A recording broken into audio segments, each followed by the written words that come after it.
Okay, today we're going to be looking at an LS2000.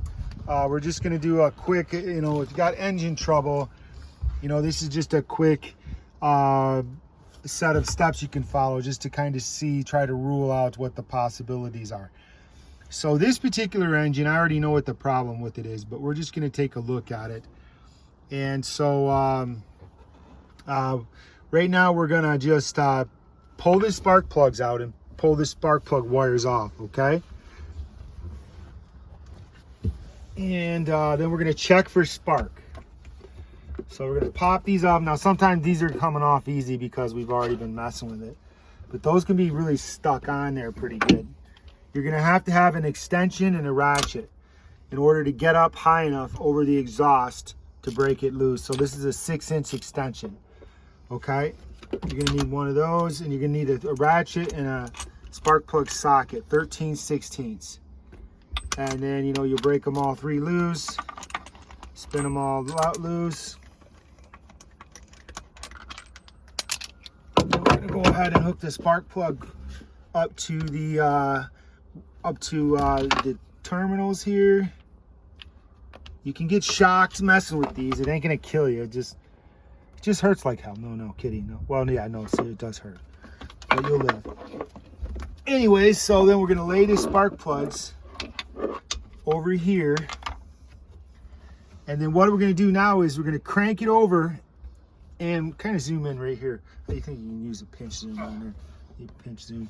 So we're going to look right here on the electrodes, here, and here. And we're going to see if we got spark coming to each cylinder, okay? So AJ is going to go ahead and crank that over for me. We're going to check it out and see.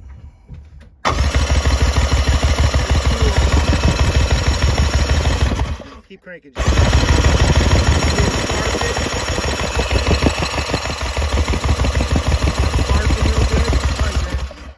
So that is definitely, we got spark, okay? Now onto the next step. We're going to check compression, all right? Check compression. Now I'm going to move the spark plugs out of the way. I'm just going to go ahead and pop these out. Now Sea-Doos, they have a grounding terminal, but they don't have them with Yamaha. But it's okay. Just move them out of the way a little bit. And then we're going to put the... keep watching. I'm going to put my gauge at... Let's see my... brought the sucker out here. Oh, here it is. So, okay. I got a compression gauge.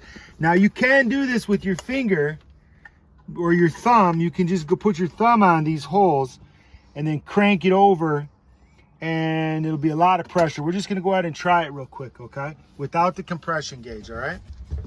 So go ahead, AJ. Okay, that one's real strong. It's blowing my thumb right off. Now the next one. This one feels weak. That one feels weak to me. Let's try this one back here. See, this one right in the center here feels weak because I can kind of hold my thumb on there and it ain't near as strong as the two ends. So the center one has got a problem for sure. So I'm going to get a gauge here. Now you can pick one of these gauges up like at AutoZone or something. They have them pretty cheap up there, or Harbor Freight.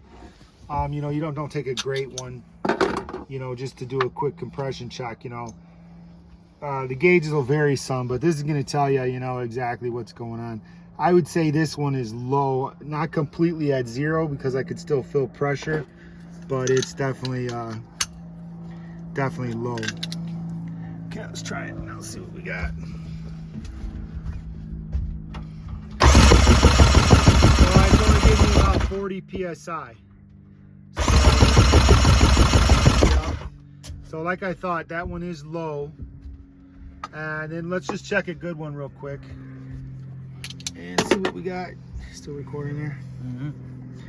All right, so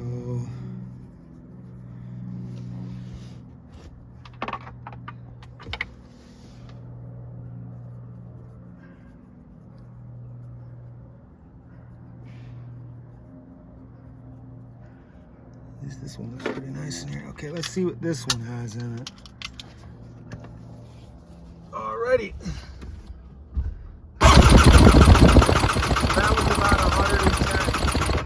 115 or so. So that one's a good one. So anyways, that's kind of how it is right there. This engine needs work, okay? So, but if you're testing it out and you got compression and they're pretty even, you know, they can be a little less than 115, you know, even 100 PSI is okay. But what you're looking for is kind of an even reading, because some compression gauges will give you different reading. You're looking for like 100, you know, 100, 100 or whatever, 110, 110, 110. 120 is where they were when they were new.